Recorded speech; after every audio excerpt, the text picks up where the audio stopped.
Moi bo día a todas e a todos. Presentamos hoxe as xornadas de música contemporánea que se celebrarán en Compostela entre o 9 e o 23 de setembro na nosa cidade. Xa unha cita ineludible dentro da programación cultural da nosa cidade e que veñen sendo organizadas dentro da súa primeira edición pola Universidade de Santiago, aquí representada pola vicerreitora de Cultura Mar Lorenzo, o Centro de Arte Contemporánea.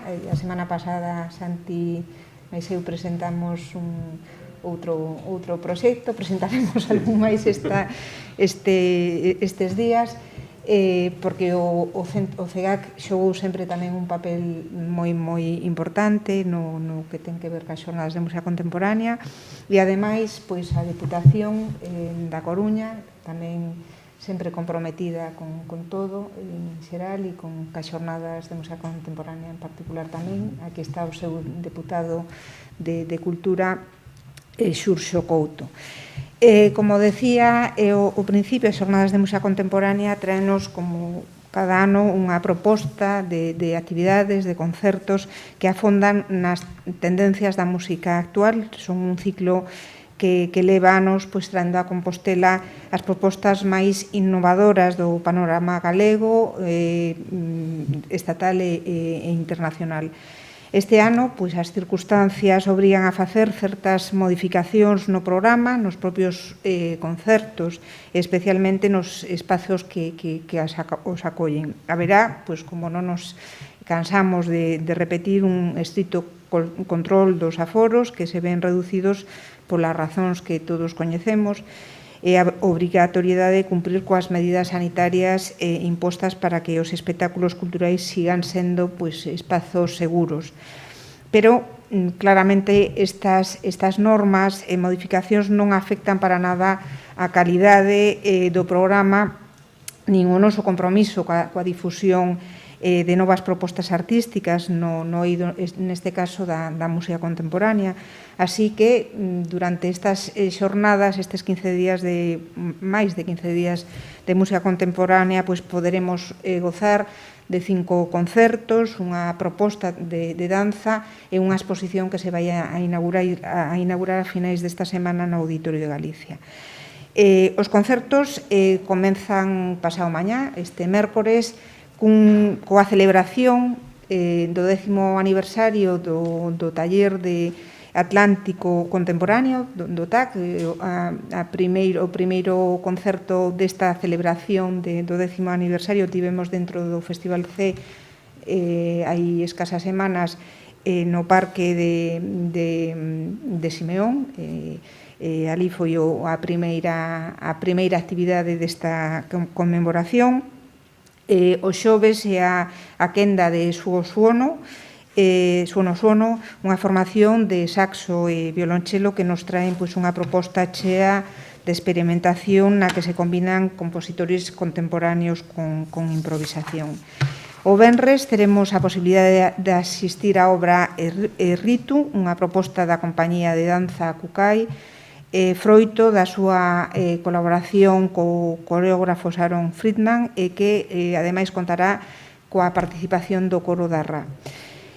O 16, no Auditorio de Galicia, Vertixes Sonora, tamén moi coñecidos dentro do Festival de Música Contemporánea, dará un concerto que será previo á inauguración Mirar o Son, unha mostra sobre a notación gráfica contemporánea que inclúen partituras non convencionais en as que predomina a dimensión visual, que será, como decía, unha exposición que inauguraremos no Auditorio de Galicia. Pecharán os concertos dos colaboradores habituais nas xornadas de música contemporánea, que son a Banda Municipal de Música e a Real Filarmonía, baixo a batuta, no caso da banda de Casiano Mouriño e no caso da Real Filarmonía con Massimino Zumalave, cun programa que combina pezas de compositores galegos e con pezas da compositora polaca Grażyna Basiewicz. As xornadas indagan nalgúns dos compositores e compositoras máis interesantes do último século en propostas que dialogan unhas con outras, como a danza ou as artes visuais. Dende hoxe xa se poden adquirir as entradas e convites na web de Cultura, en www.compostelacultura.org.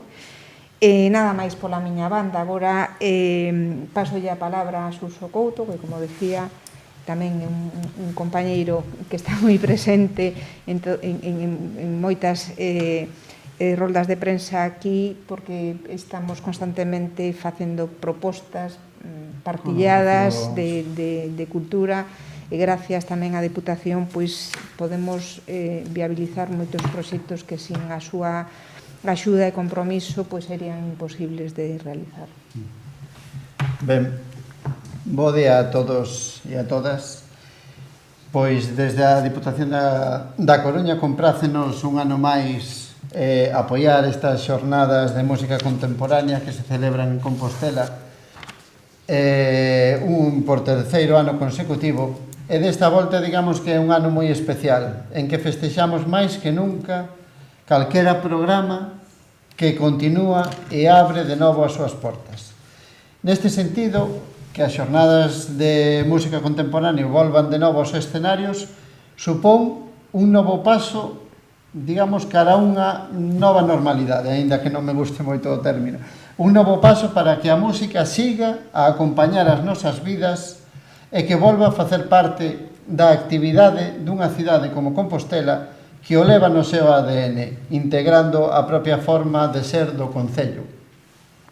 Sabemos que, aínda coa aplicación rigurosa dos protocolos de seguridade sanitaria, a cultura ao vivo en xeral e a música en particular teñen que continuar formando parte da nosa vida diaria, especialmente nunha cidade como a que vivimos, capital cultural por excelencia. En ese sentido, aplaudimos que neste ano tan particular o programa das xornadas de música contemporánea nos permita volver a asistir a concertos de propostas tan próximas como o Taller Atlántico Contemporánea, con quen tivemos a oportunidade de colaborar este verán, xuntando a Mozart coa música tradicional.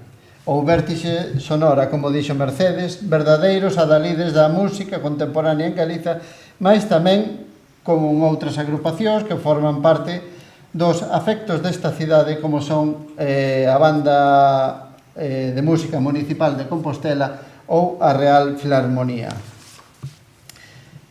Mentres agardamos gozar conxuntamente da música e comentar as interpretacións, mentres agardamos, como dicía, volvan á normalidade que coñecíamos, desexamos que esta nova edición das Xornadas de Música Contemporánea sexa memorável non só pola singularidade da situación, senón pola calidade dos concertos e as propostas artísticas, mais tamén a exposición e o espectáculo de danza, que non dubidamos de que así será. Sumámonos ao lema de que a cultura non contaxia, e estamos certos de que, con boas prácticas, a vida ten que proseguir o seu curso e o seu sector cultural ten que continuar a ofrecernos toda a súa creatividade que, permítanme dicilo, nunha cidade como Compostela forma parte do aire que respiramos. Compostela, ben o sabemos, é a cidade da cultura e historia dun esplendoroso pasado artístico e cultural que atrae cada ano milleiros de visitantes, mais tamén é unha cidade moderna e contemporánea, na que se cree e se construe unha nova cultura cada día, que ten que ser tamén marca de calidade e representación como este programa das Xornadas de Música Contemporánea, que nesta ocasión visibilizan de maneira especial propostas musicais propias e dunha altura singular. Os mellores desexos para esta nova edición e agardemos que na próxima poderamos celebralo xa sen restriccións, porque entre todas e todos teñamos xa gañada esta batalla. Grazas. Unas palabras de Santiago. Sí, moitas grazas a todos e a todas.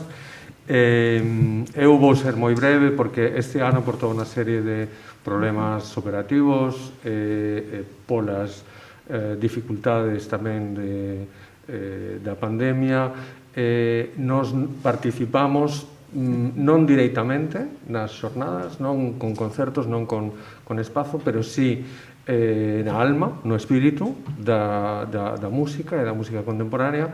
Tamén queremos afirmar precisamente ese compromiso coa música contemporánea por parte do CEGAC, que sempre tivo unha atención moi cuidadosa, moi específica de cara á música contemporánea, sendo como é un centro de cultura contemporánea, onde a música e as artes visuais e outras artes encontran un espazo de diálogo. Por lo tanto, o noso apoio a estas xornadas e coa intención de participar máis activamente na próxima edición das xornadas. Grazas.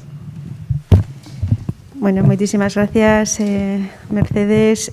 Bueno, moitas gracias tamén a todos os que me precederon a palabra, porque a verdade é que, bueno, concordo con todos e cada un deles, e a nos, como universidade, nos pasa un pouco igual que o que sucede ao CEGAC. Nos levamos participando de forma moi activa con este programa desde que comezou, fai 3 anos atrás, pero este ano, xustamente debido ás condicións, pois nos non podemos tampouco, bueno, pois ceder tamén os nosos espazos xustamente para que este programa impregne moito máis a vida da universidade. Pero sí que estamos convencidos dentro da Universidade de Santiago de Compostela que este é un programa no que debemos estar e polo que debemos apostar como institución por 2 razóns fundamentais.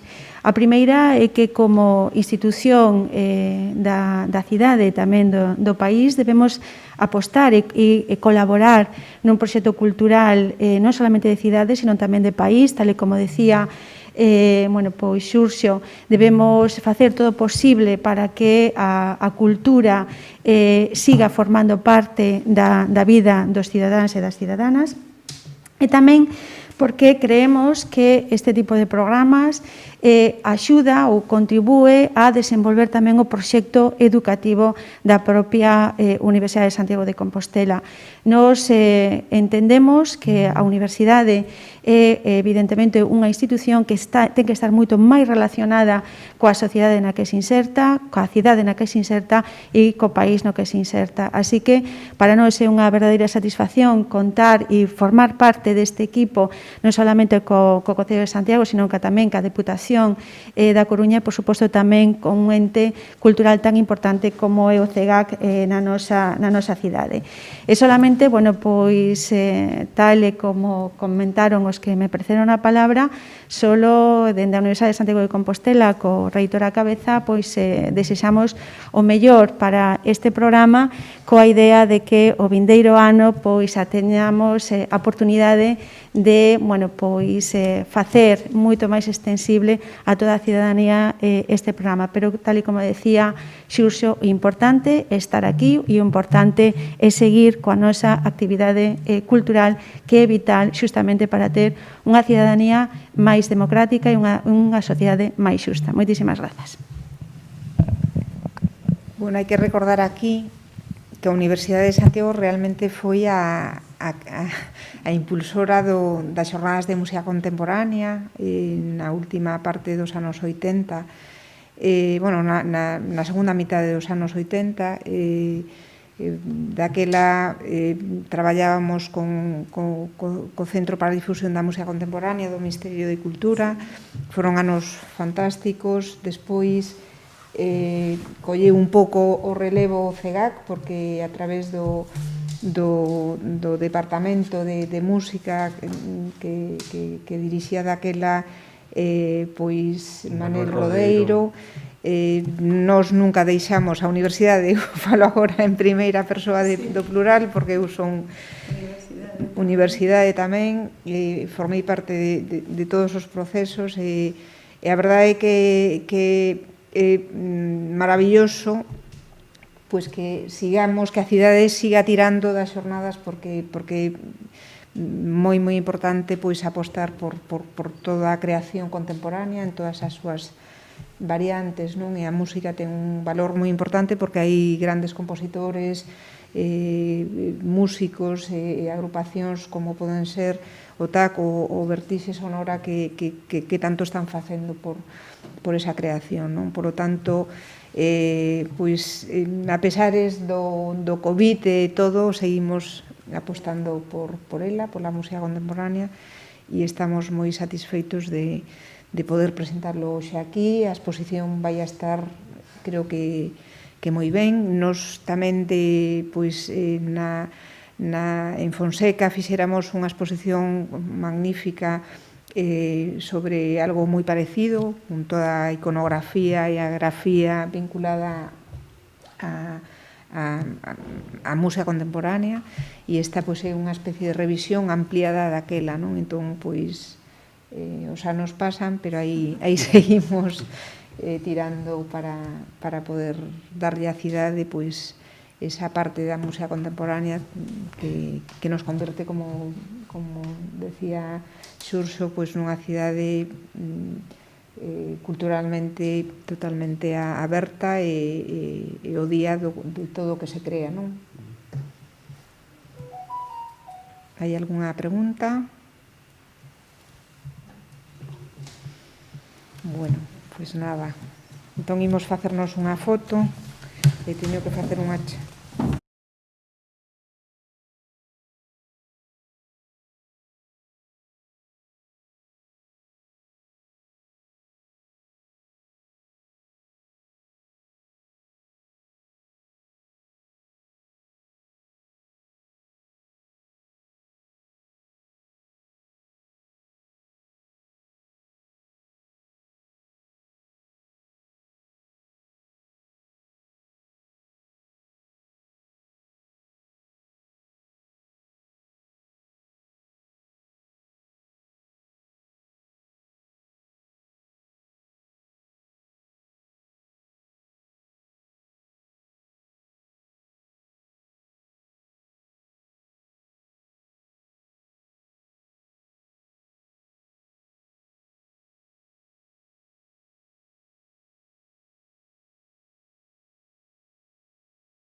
Ola, de novo, aquí estamos para presentar agora a Semana do Patrimonio Invisible e a Noite do Patrimonio. Acompáñame outra vez Xurxo Couto, responsable de Cultura da Diputación da Coruña, máis César Abella, de Tribuum, que é o coordinador da Semana de Patrimonio do Patrimonio Invisible.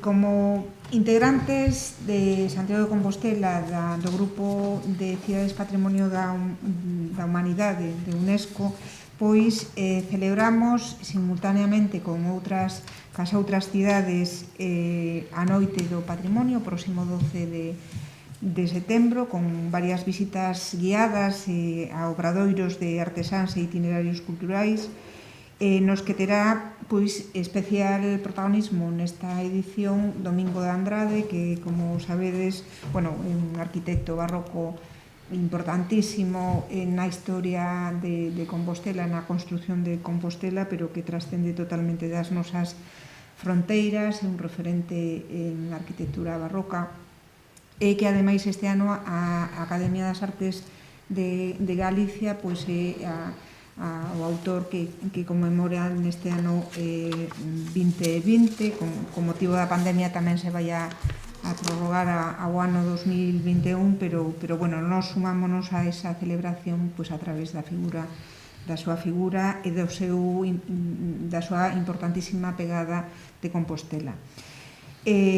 Ademais, a xornada contará cun espectáculo de estrela absoluta de Aida Colmenero, Conjurando lo Invisible, unha peza de danza que terá lugar no Museo do Pobo Galego ás 20:30 horas, na que a artista dialoga co patrimonio inmaterial acompañada por cantos populares galegos. É un placer, unha vez máis, hai escasas semanas presentábamos aquí o Festival de Cine Etnográfico co museo e esa colaboración sempre nos enche de prazer, non? Que agora se acolla este espectáculo é importante por o valor que ten en si mesmo tamén o edificio do Museo do Pobo Galego.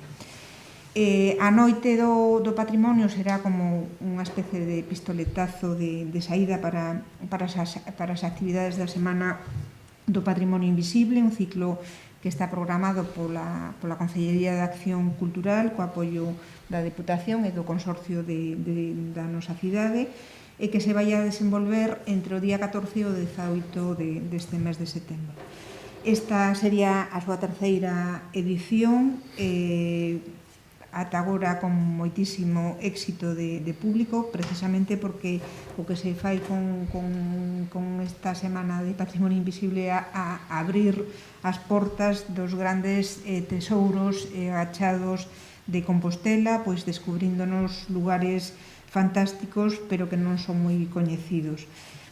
Por exemplo, a Casa Gótica de San Miguel, o Pazo de Amarante, o Hospital de San Roque, o Colexio dos Irlandeses. Unha visita moi especial este ano polos mananciais composteláns e toda a arquitectura vinculada á auga que ten Compostela e que é inmensa. En fin, unha serie de roteiros e de visitas maravillosas das que vos vai a falar despois César. Mantivemos o mesmo número de prazas totais que os anos anteriores, para poder manter en todo momento as medidas de seguridade e que en ningún caso se supere o número máximo, que creo que é de 10 persoas. César tamén nos vai a informar de todo isto.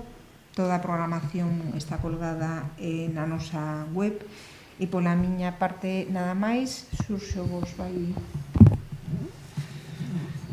Ben, bo día a todas e todos. Desde a Diputación da Coruña, desde a área de Cultura, aplaudimos unha vez máis este programa que fai visível o invisible.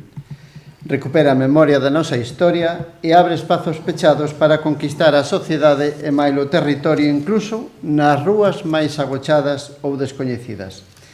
Por iso este programa é singularmente interesante en canto dirixe a mirada a destinos non habituais, a patrimonio descoñecido mesmo por quen habita a capital galega. Gozar dos espazos de valor histórico, artístico ou arquitectónico que son de todos nós, que forman parte da historia dos distintos tempos desta cidade patrimonio, destino de turistas e peregrins, que cada día que se dirixen a lugares emblemáticos que forman parte da historia da arte e do orgullo de Galiza é un dos obxectivos desta aposta por descubrir, coñecer e amar o noso patrimonio. En rúas moito menos transitadas, espazos aos que o turismo de día que chega, bica o santo e marcha, non visita. Un riquísimo patrimonio histórico, artístico, arquitectónico e natural descoñecido, o invisible. Está aínda por ser descoberto como estes destinos que son protagonistas das rutas desde o programa do que hoxe participamos e que felizmente cubre as prazas en cada unha das edicións, demostrando o interese de veciños e veciñas por coñecer a súa propia casa. Canda este facer visível o invisible está o debate sobre o modelo de turismo que promovemos e queremos, sobre a necesidade de debater alrededor da xestión do patrimonio, do turismo, de maneira especial en Santiago de Compostela, o eixo do seu desenvolvemento tamén económico e indubidablemente tamén do seu futuro. Que cidade queremos? Que turismo promovemos? Como queremos que sexa a vida futura de composteláns e compostelás? Neste ano tan particular en que o Covid nos obrigou a dinámicas moi distintas e se reduciron os aforos e as propostas públicas, como antes dicíamos, esta nova edición da Semana do Patrimonio e a Noite do Patrimonio ofrécenos unha oportunidade nova para viaxar na capital galega, destino de proximidade cando vimos como as circunstancias aconsellaban centrarnos no cercano, no noso propio territorio, confinándonos a destinos que, malia estar á nosa beira, son aínda descoñecidos. Nós apostamos pola cidade do orgullo, da felicidade, da riqueza artística, do futuro que se construe coa súa historia, de conseguir que as portas se abran e que o noso patrimonio se valore na súa medida, que nos continúe sorprendendo. Nesta aposta constitúese tamén un modelo distinto de xestión do patrimonio e un modelo distinto de cidade que integre o tesouro do seu patrimonio coñecido e descoñecido, mais tamén que recupere aquel que está á marxe, que circula polas outras rutas distintas. Convidámosvos, polo tanto, a participar neste singular programa que ofrece propostas extraordinarias como a oportunidade de coñecer o Hospital de San Roque ou o Colexio dos Irlandeses, mais tamén outras especialmente orixinais como visitar os obradoiros de artesáns ou os mananciais de Santiago. Experiencias únicas para un tempo en que agradecemos de maneira especial propostas que nos fagan viaxar a destinos tan próximos e sorprendentes. Nada máis. Moitas grazas. Vale. Bueno, pues si queres, comentamos un pouco... Ahí. ¿Ahora? Sí. Sí, comentamos un pouco o programa nesta ocasión. Houbo algúns edificios que, por os comentarios que nos chegaban das edicións anteriores, decidimos manter no programa porque tiñan unhas críticas moi positivas, como son, por exemplo, o Pazo de Amarante, o Hostal dos Reis Católicos, que leva as 3 edicións dentro do programa, ou o Pazo dos Irlandeses, que tamén é un edificio moi desconocido e unha visita que é moi sorprendente. A xente realmente fica moi contenta despois de visitar o Pazo de Ramirás.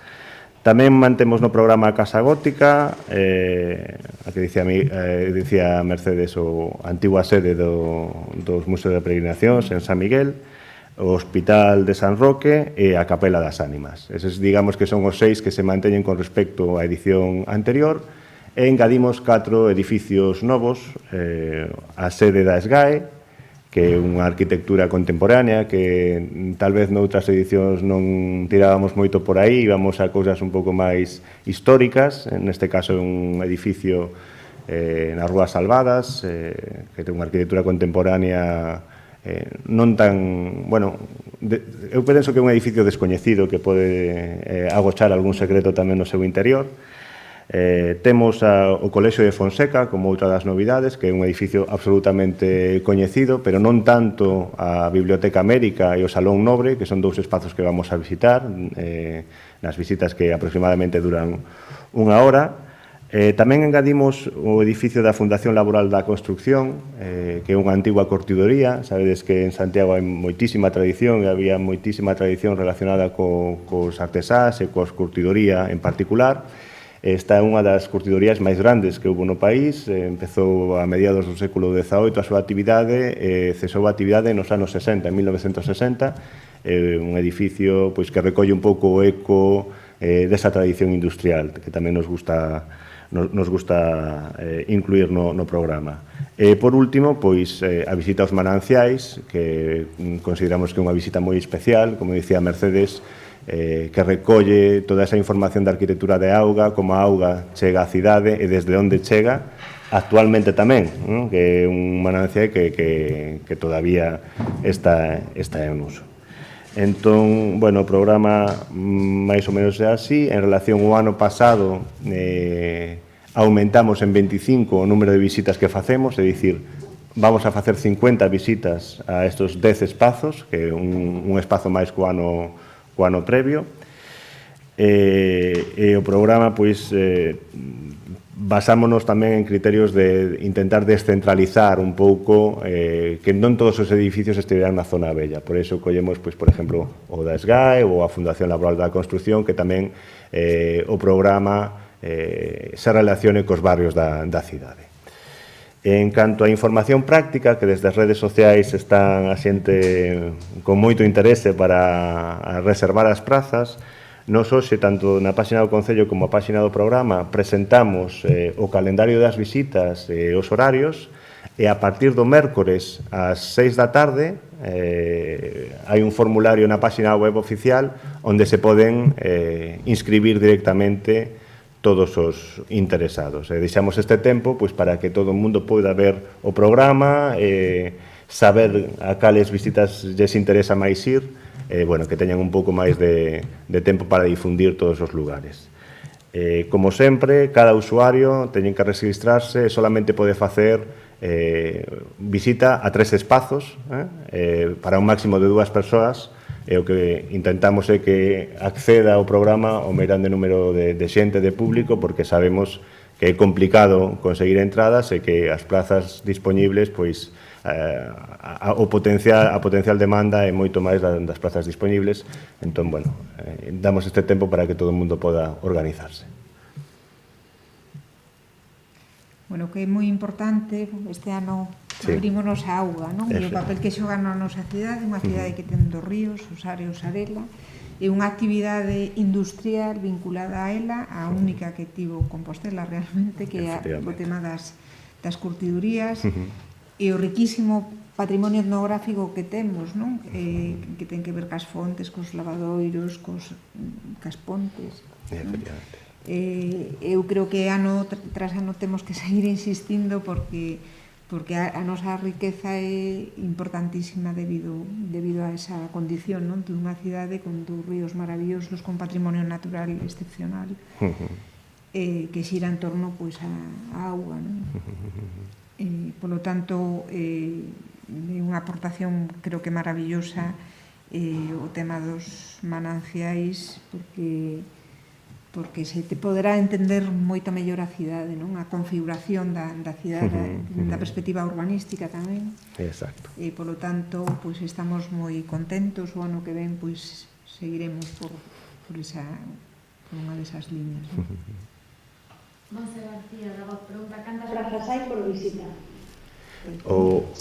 Cada espazo, bueno, coa situación sanitaria que temos, que penso que non é preciso explicar moito máis, cada espazo dos nosos colaboradores marca un tope das prazas. Entón, poden ser 4 ou 8, depende un pouco de cada un dos espazos, pero nunca vamos a superar o número de 10 persoas por grupo.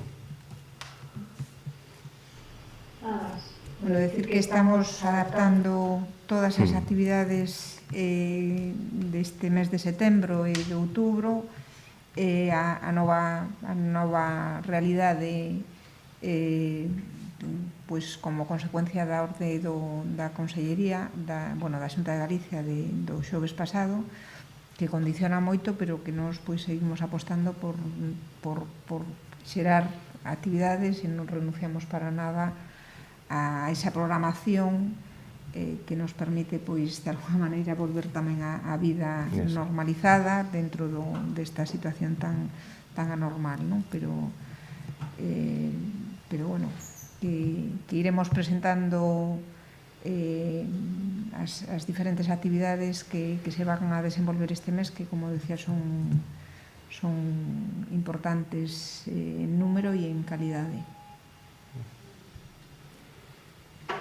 E se non hai nada máis, pois despedímonos ata mañá, que temos outra, creo.